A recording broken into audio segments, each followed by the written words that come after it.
Ngayon, inaantay niya sa amin. He is waiting for us to sing, to raise our hands, to ask forgiveness.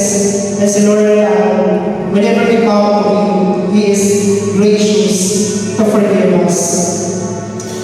Panginoon, thank you God sa opportunity na sa bawat pamilya, sa bawat tahanan, ay maihayan, Lord, yung salita mo. And let our worship time ay ma-influence ng atmosphere mo ang bawat tahanan, ng kapayapaan mo, ng pag-ibig mo. And everyone in the family, Panginoon, will agree that you deserve praise.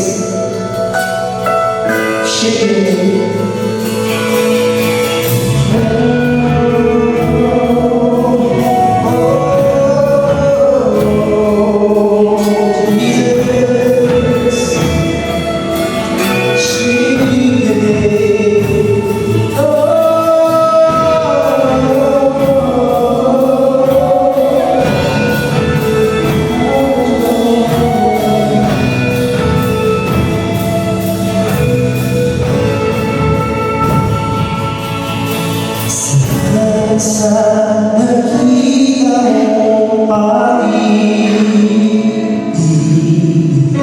salamat sa pag-iyakan mo, Ama.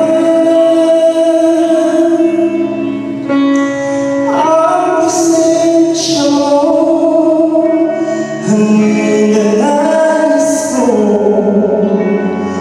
ang puso ko ay para sa'yo.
Susi kay nagbilain, mapailanman,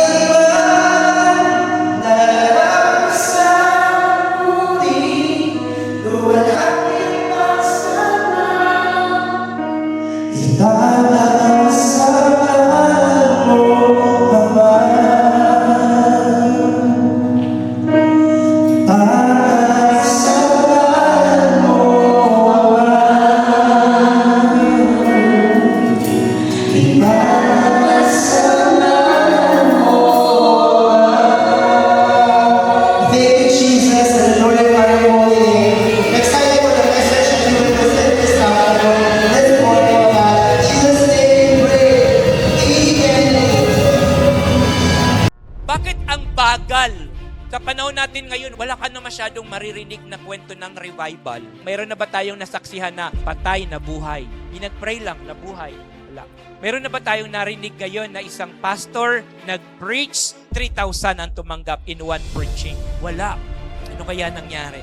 Pero sa panahon natin, sa generation natin, must well-train ang mga tao. Education, halos lahat aral. Mas mataas ang mga aral ng mga tao ngayon compare sa panahon ng mga disciples. Mas magagaling. Lahat ng husay nasa atin na ngayon. Social media, gamitin, lahat. Gabi ang galing. Education, very advanced. Pero ang bunga, wala. Pero sabi ni Jesus, hindi enough yung knowledge. Kasi kapag ang knowledge ay hindi empowered by the Holy Spirit, yung knowledge ay nagpo-form ng pride sa tao.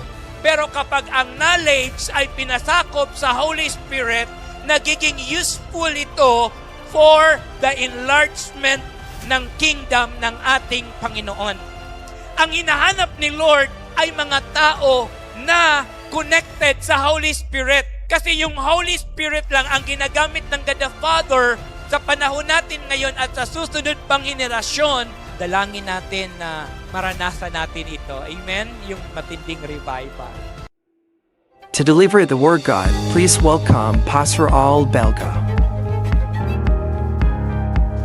Isang pinagpalang araw sa bawat isa sa atin. Kumusta po kayong lahat?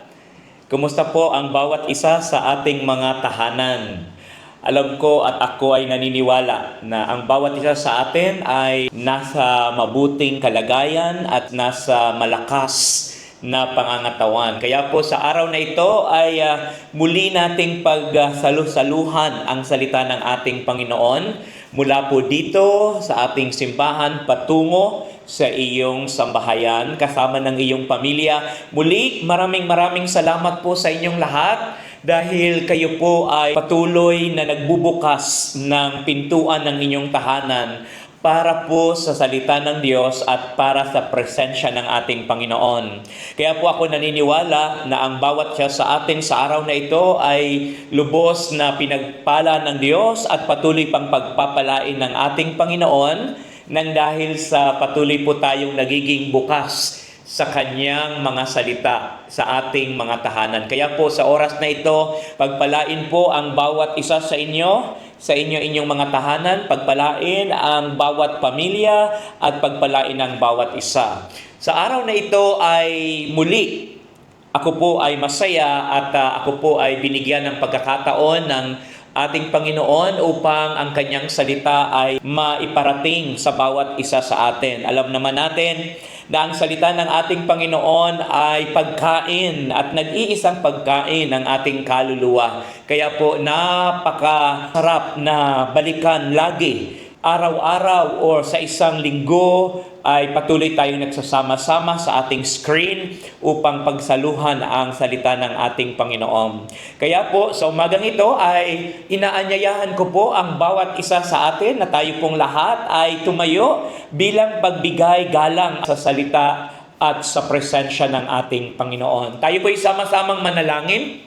Panginoong Hesus, pinupuri ka namin. Itinataas namin ang iyong dakilang pangalan.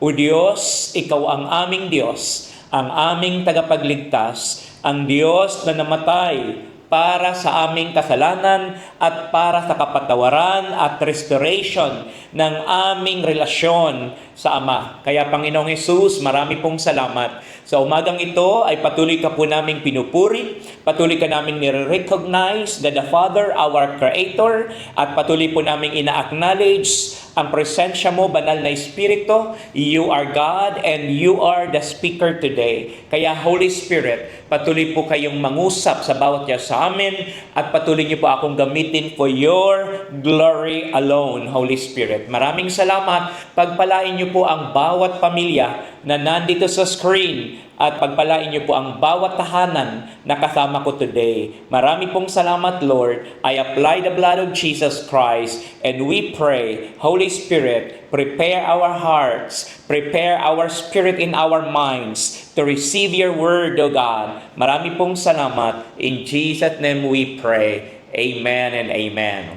Muli, marami pong salamat at pwede na po tayong makaupo.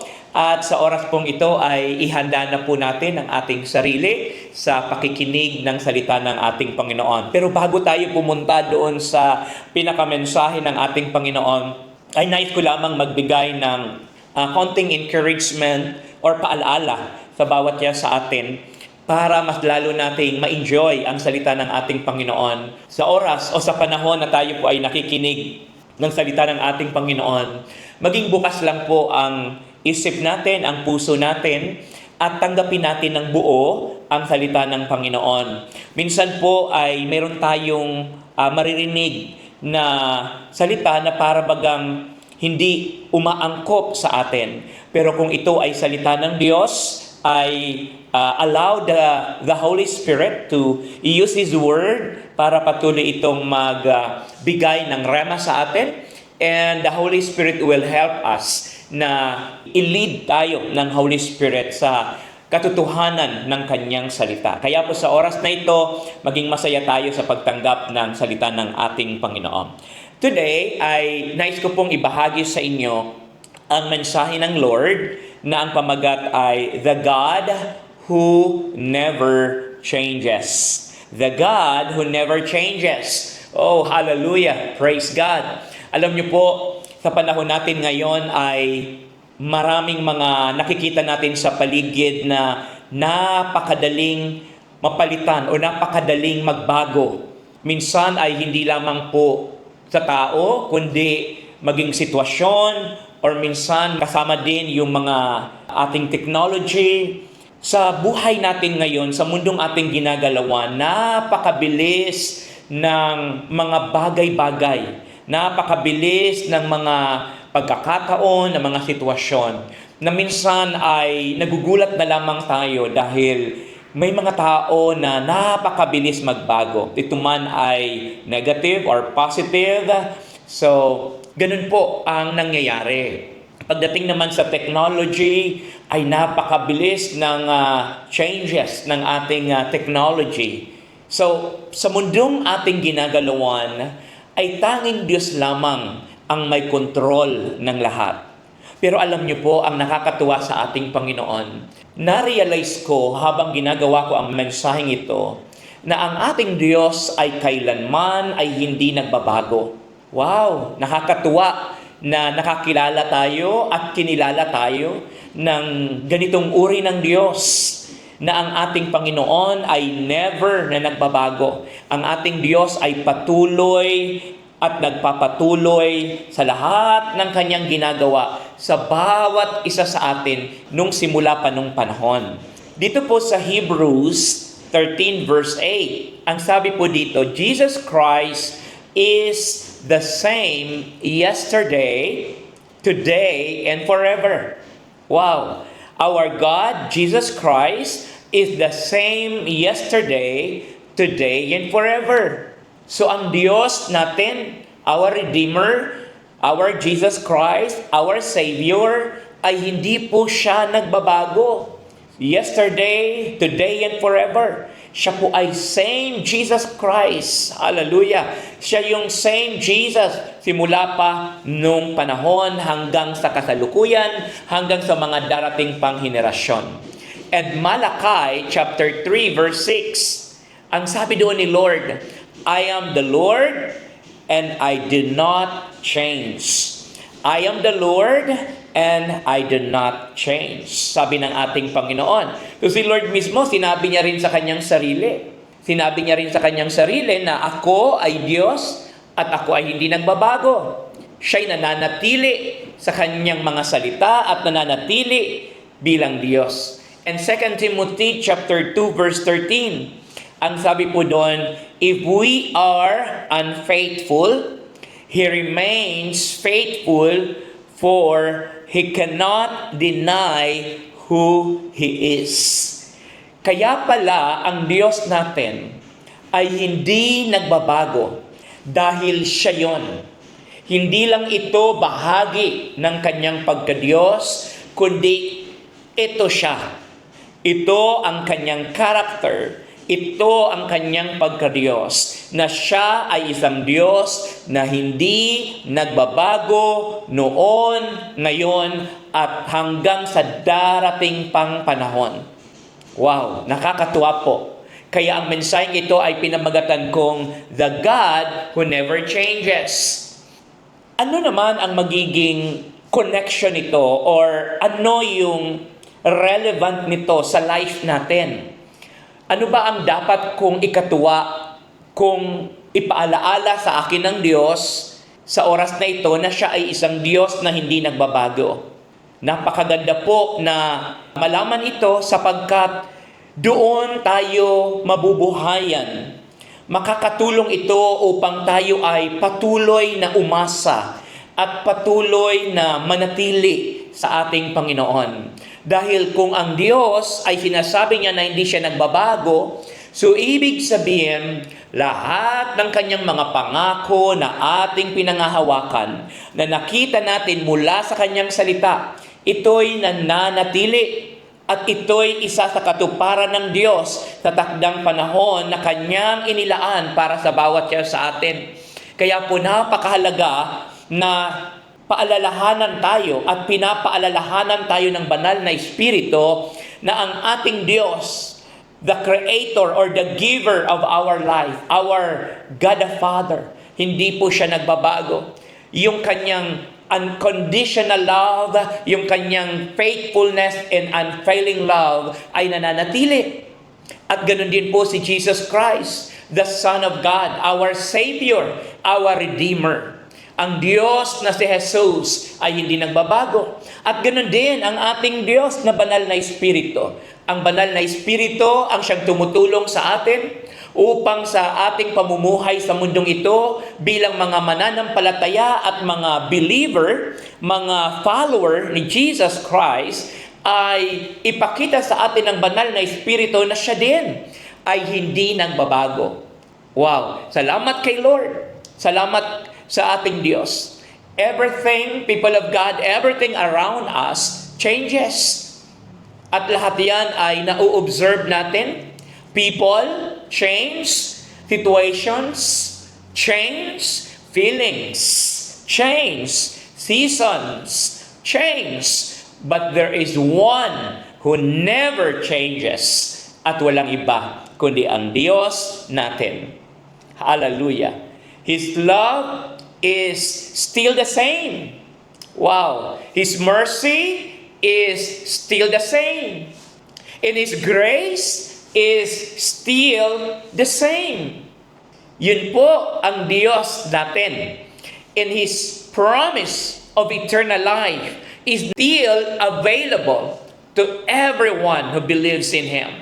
God never changes because faithfulness, hallelujah, ay ito yung kanyang kabuuhan bilang Diyos. Yung katapatan, yun siya. Yun yung kanyang pagka-Diyos. So even when we fail, He remains faithful. Even when we wander, He continues to call us back. Even when we are unfaithful, He remains faithful. Lagi nating ilagay yon sa isip natin at sa puso natin. And today, people of God, tatlong bagay ang lubos-lubos kong hinahangaan sa ating Panginoon. At tatlong bagay ang dapat nating celebrate every day of our life. Dahil ang ating Panginoon ay Sa kanyang mga pangako ay hindi siya nagbabago. Hallelujah, sa kanyang pagmamahal, yung kanyang awa, yung kanyang habag. Hallelujah, yung kanyang pagtulong, yung kanyang proteksyon. Ang lahat ng yan ay nananatili dahil iyon ang kanyang character. Iyon ang kanyang puso. Iyon ang kanyang pagka-Diyos. Kaya po sa oras na ito, mayroon po na 3 bagay ang nais kong pag-usapan natin at sa bagay na ito ay patuloy nating i-appreciate ang ating Panginoon. Yung tanong na pag-uusapan natin ay, what does God's unchanging faithfulness means for us? What does God's unchanging faithfulness mean for us? Number 1, people of God, His desire to save the lost never changes.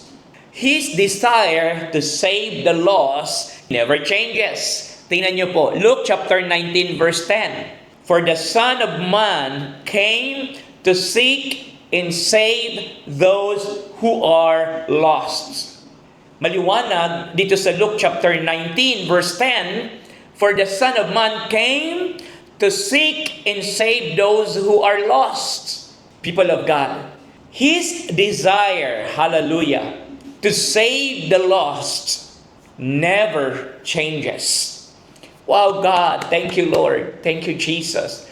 Bakit kailangan nating makita ito at bakit kailangan tayong maibalik ng Lord sa puso ng ating Panginoon pagdating sa kanyang desire na i-save ang lahat ng mga tao na wala pang pagkakilala kay Lord? Para sa akin ay napakaganda, people of God, na ang Diyos sa bagay na ito ay hindi nagbabago. Kasi kung ang Diyos natin ay magbago sa bagay na ito, yung mag-save, hanapin at iligtas ang mga taong wala pang pagkakilala sa Kanya, magiging hopeless ang buong mundo. Magiging hopeless, hallelujah, ang buong daigdig sapagkat without His heart, without this desire, maraming tao ang mapapahamak ang kanilang buhay, ang kanilang kaluluwa doon sa eternal na buhay. Pero salamat sa ating Panginoon, sapagkat hanggang sa ngayon, simula pa ng panahon ni Eve at ni Adam, simula pa doon sa Book of Genesis, simula pa doon sa time of creation, ang puso ng Diyos ay never nagbago pagdating sa kanyang matinding desire na iligtas, hanapin ang lahat ng mga tao na wala pang pagkakilala sa Kanya at ito ay bigyan ng pagkakataon na magkaroon ng buhay na walang hanggan. Salamat sa ating Panginoon. Kasi people of God, tayong mga tao, madalas tayong magbago. Minsan, grabe yung ating commitment upang i-share ang kaligtasan sa ibang tao. Grabe ang commitment natin na dalhin ang ating buong sambahayan sa ating Panginoon. Grabe yung desire natin na ang buong pamilya natin ay makakilala at matagpuan nila si Jesus at tanggapin nila si Jesus bilang Diyos at sariling tagapagligtas. Pero kapatid, kumusta yung commitment na yan? Kumusta yung desire na yan? Kumusta yung passion na yan na nasa puso natin before? Dapat manatili yan. Dapat manatili sa puso natin yan. Dapat gagawa tayo ng kaparaanan upang marami pang tao. Dahil ang bawat tao na wala kay Kristo, mapapahamak siya sa kanyang pangalawang buhay. Kahit na anuman ang kalagayan ng taong ito sa mundo, kahit ito yung taong pinakamatalino, pinakamayaman, o lahat ng pinaka ay nasa kanya na. Pero ang sabi ng salita ng Panginoon, anong silbi kung ang yaman ng buong mundo ay mapasakamay natin bilang tao? Kung ang ating kaluluwa naman ay mapapahamak. Anong ibig sabihin? Walang katumbas ang kaligtasan na inaalok ng ating Panginoon. Walang material na bagay na pwedeng tumbasan ang halaga ng salvation. Walang yaman na pwedeng ipangtapat sa halaga ng kaligtasan. Kaya napakahalaga na ma-remind tayong lahat na ang ating Diyos, ang ating Panginoong Hesus, hanggang sa ngayon, ang kanyang desire, ang tibok ng kanyang puso, ay hanapin ang mga taong wala pang pagkakilala sa Kanya upang mabigyan niya ng pagkakataon na tumanggap at magkaroon ng buhay na walang hanggan. Jesus did not come only for the good, the perfect, or the religious. He came for the lost. Yun ang sinasabi ng salita ng Panginoon. Si Jesus nagkatawang tao para sa iisang layunin, para sa iisang desire, para sa iisang passion. Hanapin ang mga tao at bigyan ng kaligtasan. God is still searching for people who are far from Him. His heart is still reaching for those who have wandered away. Hallelujah. Sabi doon sa book of Ezekiel 34 verse 16, I will search for my lost ones who strayed away, and I will bring them safely home again. I will bandage the injured and strengthen the weak. Anong sabi doon ng ating Panginoon? I will search for my lost ones who strayed away, and I will bring them safely home again. I will bandage the injured and strengthen the weak. Wow, glory to God. Ang sabi doon, I will search for my lost ones. Hallelujah. And I will bring them safely home again. Dadalhin muli tayo sa presensya ng ating Panginoon. Dadalhin tayo doon sa ating tahanan. Ano yung ating tahanan? The presence of God.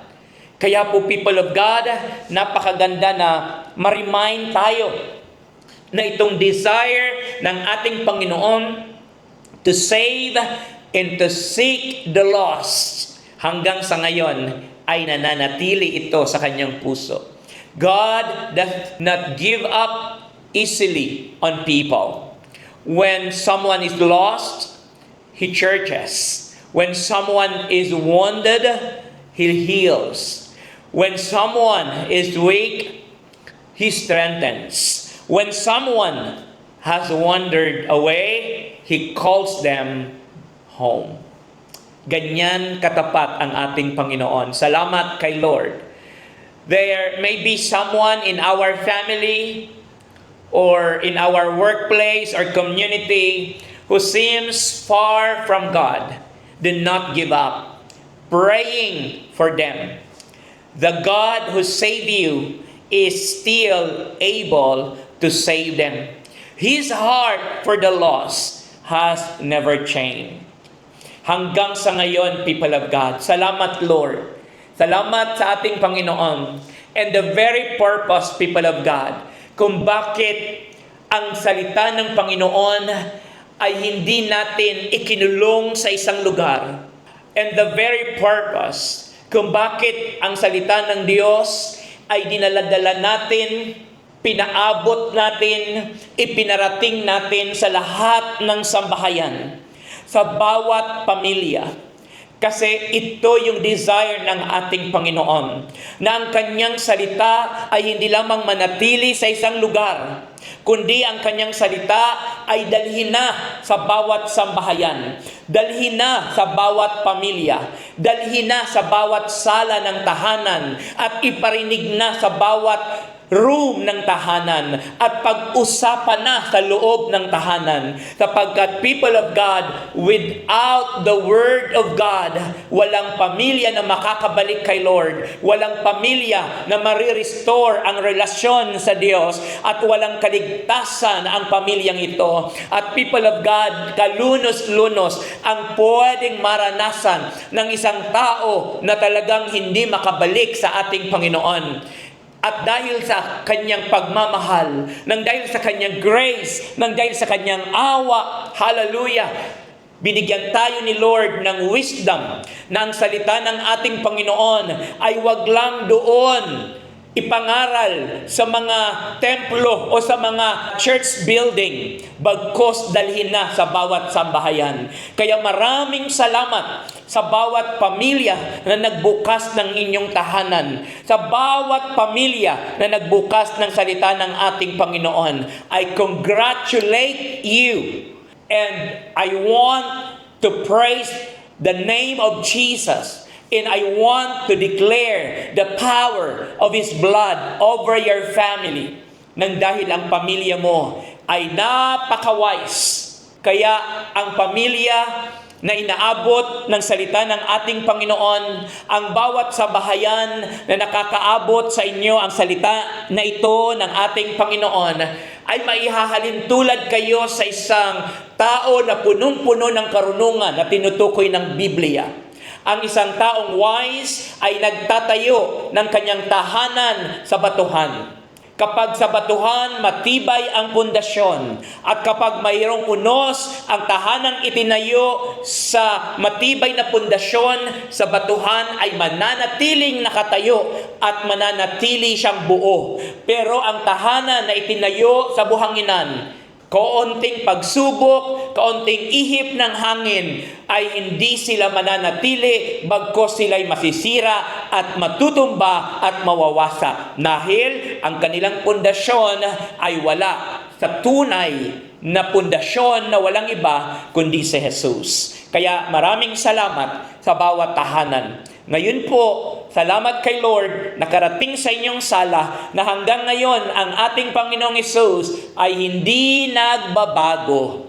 Lagi pa rin nasa puso niya at nasa isip niya at hinahanap niya pa rin ang mga taong naliligaw dahil kanyang ililigtas. Pangalawa, His grace still gives hope to sinners. His grace still gives hope to sinners. 1 Timothy chapter 1 verse 15 to 16. Christ Jesus came to the world to save sinners, and I am the worst of them all. But God mercy on me. Sabi ni Paul, Christ Jesus came into the world to save sinners, and I am the worst of them all. But God had mercy on me. Hallelujah. Paul considered himself the worst of sinners, yet God's grace reached him. Hallelujah. Salamat kay Lord. Ako din magsasabi sa inyong harapan na ako ay worst sinner. But glory to God, because of His mercy, yung sinner nagkaroon at natagpuan yung pag-asa. Natagpuan ko yung hope dahil ang sinner ay wala siyang hope. Kapag sinner, we are spiritually dead. Walang pag-asa ang patay. Dahil ang patay ay wala siyang magagawa sa kanyang sarili.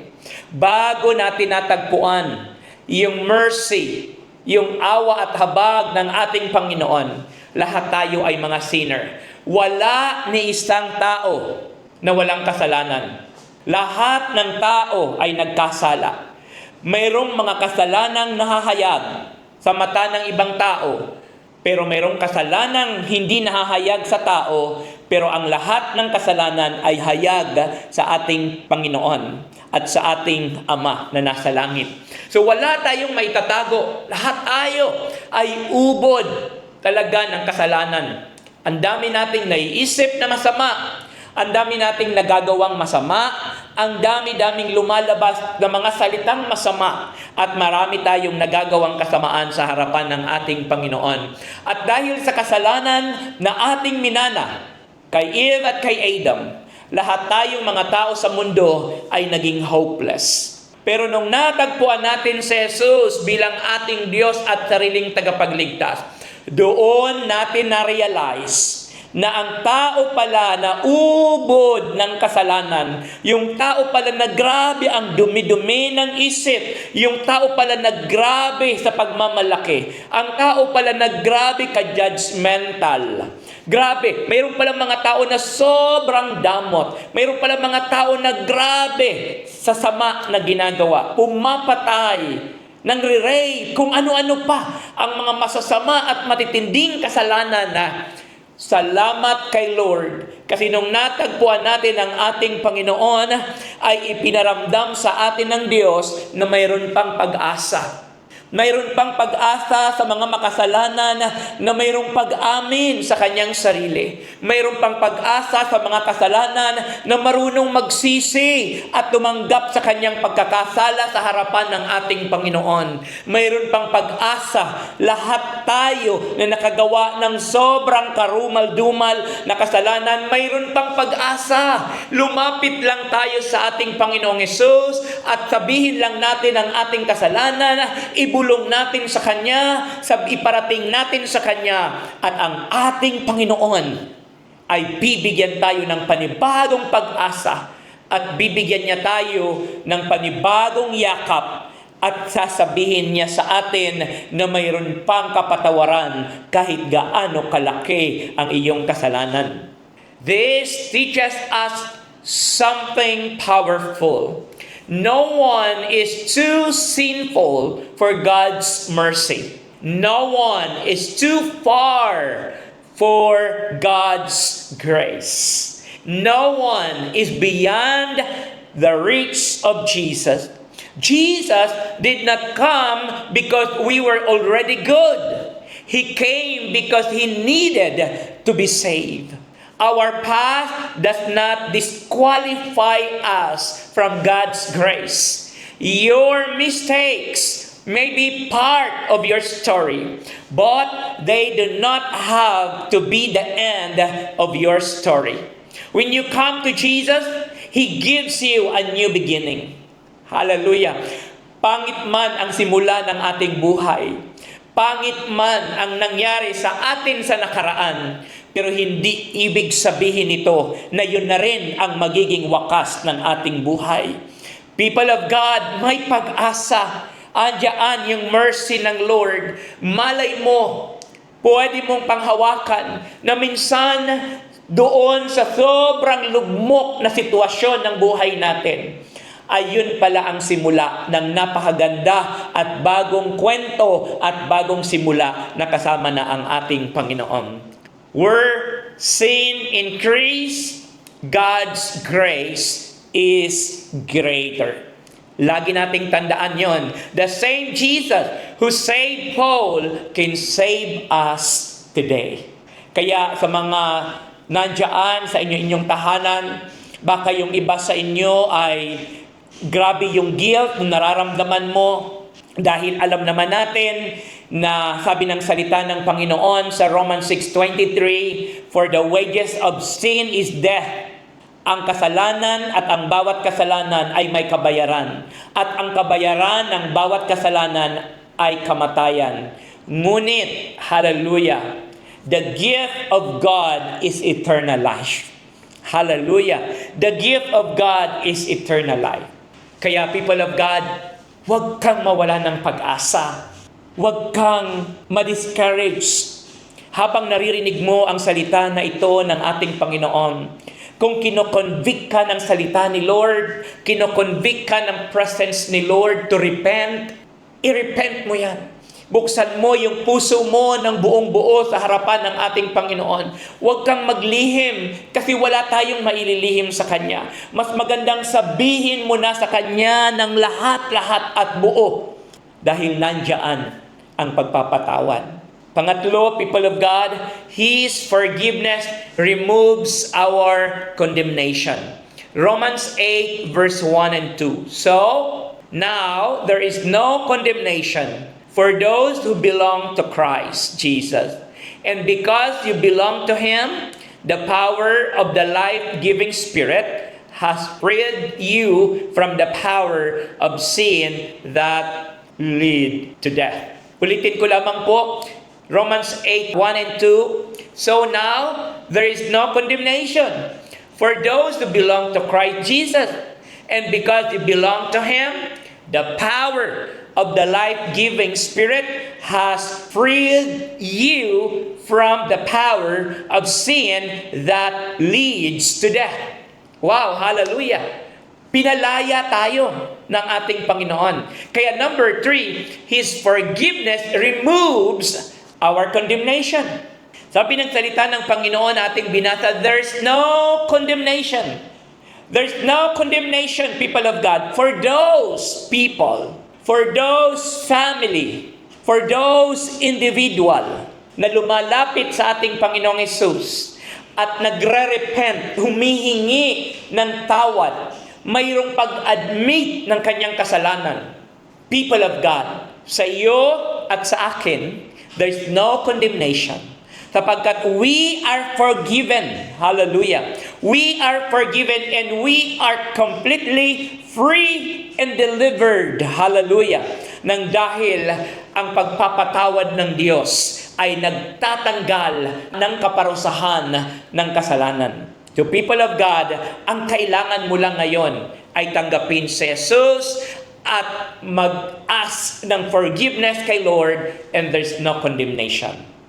Kaya nga, people of God, magandang matutunan natin na the moment na ikaw at ako ay nagkasala, huwag na natin hintayin na lumubog pa ang araw dahil ang kasalanan na yan ay kailangan kaagad-agad na ma-lay down, maihingi ng tawad sa ating Panginoon.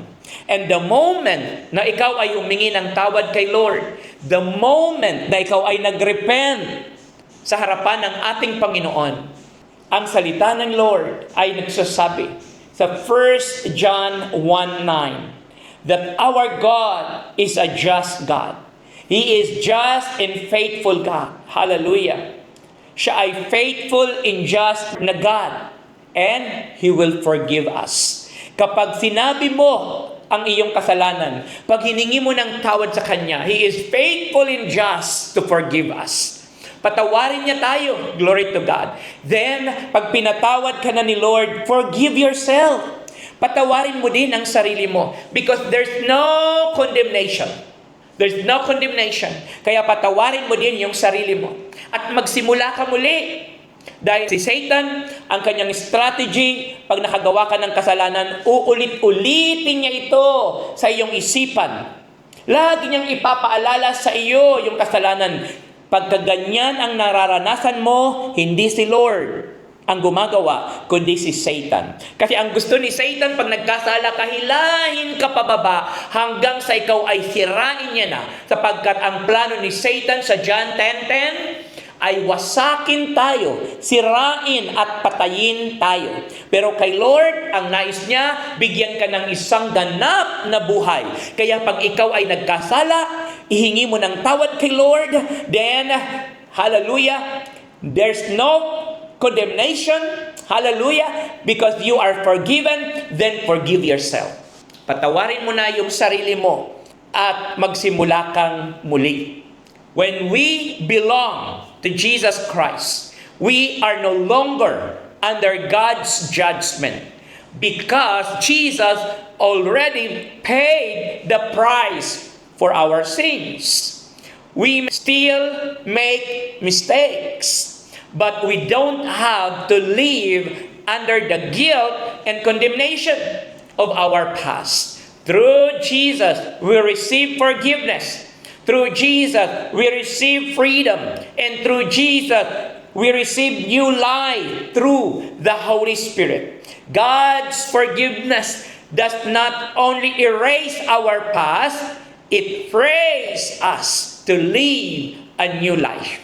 Therefore, people of God, Don't keep living like someone who is condemned when Christ has already set you free.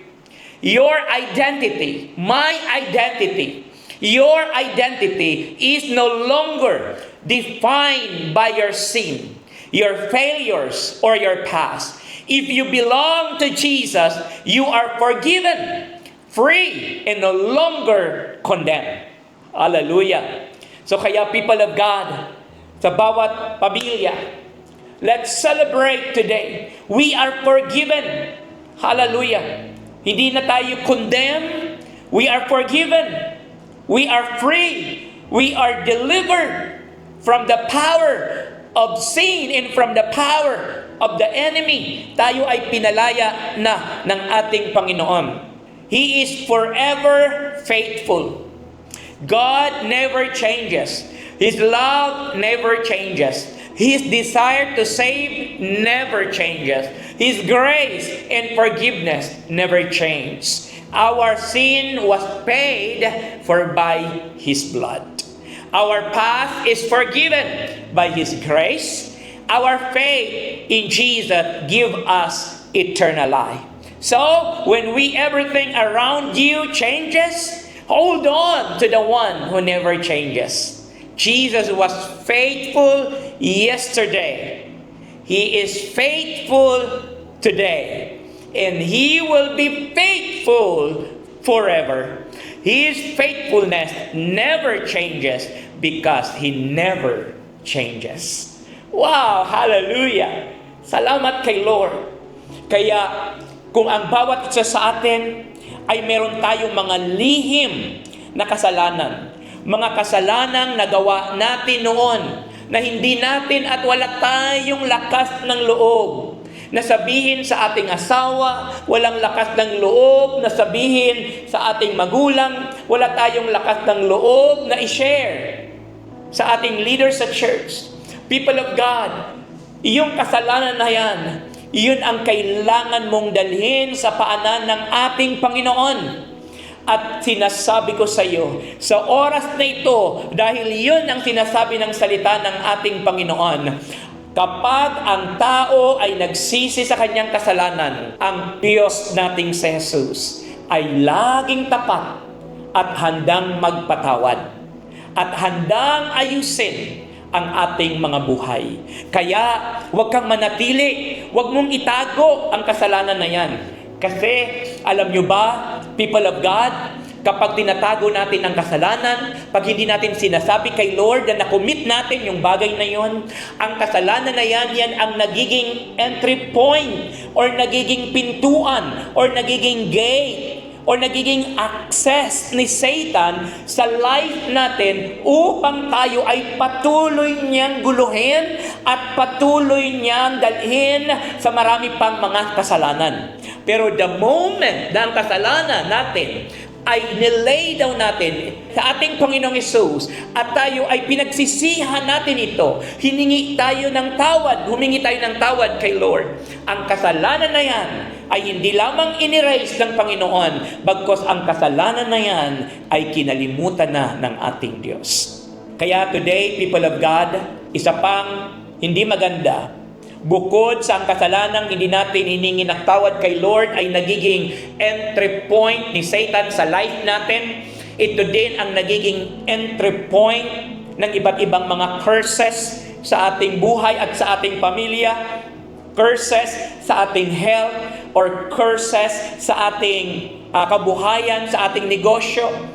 Pero pag once na yan ay sinabi natin sa harapan ng ating Panginoon, ang lahat ng bagay na yan ay patawarin ni Lord at linisin ng ating Panginoon. Kaya minsan ang pamilya ay hindi maayos-ayos ang relasyon, hindi maayos-ayos ang mga bagay-bagay nang dahil sa mayroong isang kasalanan, isang lihim na ayaw dalhin sa paanan ng ating Panginoon. People of God, pag lumapit ka kay Lord, hindi siya tulad ng tao na pwede tayong husgahan. Ang Diyos, pag lumapit ka sa Kanya, pag nag-repent tayo sa Kanya, there's no condemnation but forgiveness. Hallelujah. Kaya today, lalapit tayo kay Lord lahat. Lalapit tayo as individual, lalapit tayo bilang pamilya sa harapan ng ating Panginoon. Sige po, tayong lahat ay tumayo. Hallelujah. At sa ating pagtayo ay muli tayo po ay maghawak-hawak kamay. Hawakan natin yung ating nasa kanan at nasa kaliwa. At tayo ngayon ay magpapasalamat sa salita ni Lord. At mamaya ay tayo po ay hindi nyo naman kailangang lakasan yung inyong prayer, lalo na kung yung prayer na yon ay very personal, yung paghingi mo ng tawad kay Lord, mamaya pwede mong kausapin si Lord kahit na pabulong or in your mind or in your heart. Hallelujah. Sige po, tayo po ay manalangin. Lord, marami pong salamat. Salamat po sa paalaala. Salamat po, Panginoon, dahil hindi mo kami iniiwan. Salamat, Lord, hindi ka nagbabago. Salamat, Panginoon, grabe ang pagmamahal mo sa amin. Ang dami naming mga nagagawang paulit-ulit na kasalanan. Pero, Panginoon, nandyan pa rin ang pagpapatawad. Nandyan pa rin ang pag-asa. Kami ay lalapit lang sa iyo at magre-repent. Lagi kang handang magpatawad. Kaya salamat, Panginoon, sa oras na ito. Kaya, Lord, today, I declare blessing sa bawat pamilya. But before that, Lord, hallelujah, Lord, mag-ask kami ng forgiveness. Ilapit natin kay Lord yung mga bagay na hindi natin kayang sabihin sa ibang tao o hindi natin kayang sabihin sa ating mahal sa buhay. Sa oras na ito, dalhin natin ang issue na yan. Dalhin natin yung kasalanan na yan. Dalhin natin yung nakaraan na yan sa harapan ng ating Panginoon. Kung ang puso mo hanggang ngayon ay punong-puno ng galit, kasalanan po yun. Hallelujah. Ihingi mo ng tawad kay Lord. Kung ang puso mo ay punong-puno ng pagtatampo, punong-puno ng bitterness, punong-puno ng jealousy, kung ang puso mo ay punong-puno ng paghihigante, ang puso mo ay punong-puno ng pagmamalaki, o punong-puno ng kayabangan, o punong-puno ng pride, sa oras na ito, ihingi mo ito ng tawad kay Lord. Lord, nakikita niyo po ang puso ko. At Lord, kung ano man po ang matagpuan mo sa aking puso na hindi po nararapat sa iyo, Lord, I ask forgiveness. Lord, cleanse my heart. Lord God, hallelujah, humihingi po ako ng kapatawaran sa iyo, Lord. Hallelujah, patawarin niyo po ako sa mga bagay na naiisip ko na maaring hindi po maganda o mga bagay na hindi po mo kinalulugdan sa aking buhay. Lord, humihingi po ako ng tawad. Cleanse me, O God, hallelujah. Cleanse me of your precious blood, O Lord. At ang lahat ng kasalanan ko ay patuloy kong nililay down, nilalagay sa iyong paanan, O God. At humihingi po ako ng kapatawaran at patuloy, Lord God, na kalayaan sa mga kasalanang ito sa tanging pangalan ni Jesus. Kaya Lord, sa oras na ito, kami po ay malaya na. Ang bawat individual, ang bawat pamilya ay malaya na. Lord, wala nang entry point si Satan sa life namin. Wala nang entry point si Satan para makialam sa pamilya, sa kabuhayan, sa kalusugan, at sa iba't iba pang mga bagay sa buhay namin. Panginoong Hesus, marami pong salamat. I declare blessing sa bawat pamilya. I declare, hallelujah, blessing sa lahat ng mga anak at sa lahat ng mga magulang at sa lahat ng aming mga member ng aming extended family, O God. Lord, I declare blessing, hallelujah, at sa lahat ng mga invite dyan sa kanilang mga tahanan. Lord, I declare blessing in the name of Jesus. At sa oras na ito, Lord God, ay makaramdam ang iyong anak ng kapayapaan, makaramdam ang iyong anak ng pag-asa, at makaramdam ang iyong anak ng joy, kagalakan sa puso niya dahil siya'y malaya na at pinatawad mo na. Maraming salamat, Lord. In Jesus' name we pray. Amen and amen. Wow! Palakpakan natin si Lord. Hallelujah. Salamat. Salamat sa bawat isa sa inyo. Salamat dahil sama-sama tayong nanalangin. Sama-sama tayong nagrepent. Sama-sama nating binalikan ang napakagandang ginagawa ng Diyos sa atin. Lagi mong tandaan, ang Diyos ay hindi nagbabago noon, ngayon, at magpakailanman. So, always remember, the God who never changes. Mahal tayo ni Lord, mahal tayo ng ating Panginoon. So maraming salamat. Muli sa oras na ito ay enjoy po natin ang ating pagkakaloob sa ating Panginoon. Enjoy po natin yung ating offering, pagbabalik ng ating pasasalamat kay Lord, at i-enjoy din natin yung ating pagkain ng physical food, I-enjoy natin ang blessing ni Lord ng pagkain sa ating mga tahanan. And then i-enjoy natin ang fellowship, i-enjoy natin ang consolidation. So ngayon po, habang tayo ay nagko-consolidate, pag-usapan po natin ano ba yung mga naging rema, ano ba yung mga tumatak sa puso mo at sa isip mo mula sa mensahe ng ating Panginoon. Maraming salamat. God bless. We love you. Pagpalain tayo ng ating Panginoon.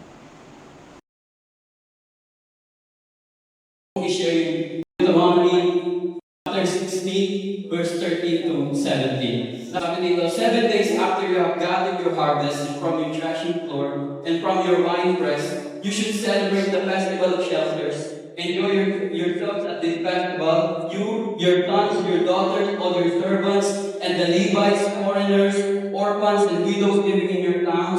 Verse 15, celebrate this festival for 7 days at the special place the Lord will choose. Do this to honor the Lord your God. The Lord your God bless your harvest and all the work you did, so be very happy. Each man should give as much as he can. He should decide how much to give by thinking about how much the Lord your God has given him. So, basic story na to is all about God telling Moses na mag-build ng festival. Sakay na to.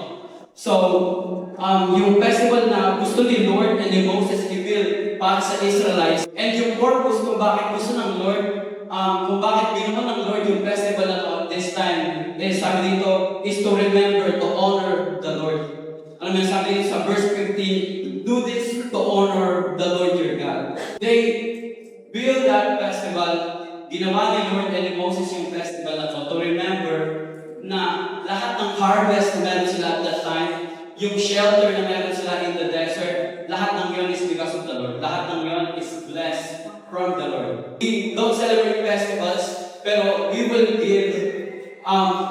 decide to give today, remembering na lahat ng nangyari sa atin throughout the week is because of the Lord. And by living faithfully, lahat, by thinking how much yung binigay sa atin ng Lord and bringing back yung para kay Lord, we will doing that to honor the Lord, knowing na lahat ng bagay